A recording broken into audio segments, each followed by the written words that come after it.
মৃত্যু আরজি করের ফাইনাল ইয়ারে ছাত্রী অনিন্দিতা সোরেনের। তার প্রেমিকের বিরুদ্ধে ওষুধের ওভারডোজ দিয়ে মারার অভিযুক্ত উজ্জ্বল সোরেনকে ইতিমধ্যে আটক করে জিজ্ঞাসাবাদ শুরু করেছে পুলিশ। ঠিক কি জানতে চাইছেন পুলিশ আধিকারিকরা, কি সন্দেহ করছেন তারা? সুব্রতোষ আমাদের সঙ্গে টেলিফোনে রয়েছেন, আমাদের সহকর্মী সুব্রতোষ। দেখো শুভজিৎ, এখন এই মুহূর্তে জেরা চলছে এবং তাকে আটক করে নিয়েছে। উজ্জ্বল সোরেনকে আটক করা হয়েছে। তার মোবাইল মানে ট্রেস করে তাকে মোবাইলের তারপরেই তাকে কিন্তু ধরে পুলিশ, এবং পুলিশ তাকে ধরার আগে মানে দীর্ঘ সময় ধরে তা যে অনিন্দিতার মা সাথে কথা বলা হয় বা পুলিশ আধিকারিকরা এসে উচ্চপদস্থ আধিকারিকরা তার মায়ের সাথে, তার বাবার সাথে শুধু নয়, তাদের প্রতিবেশী কয়েকজন এবং আত্মীয় তাদের সাথেও কিন্তু কথা বলে।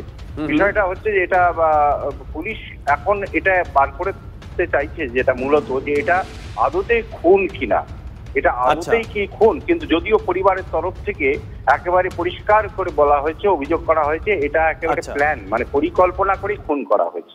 নজর থাকবে সুব্রতোষ, নজর রাখো।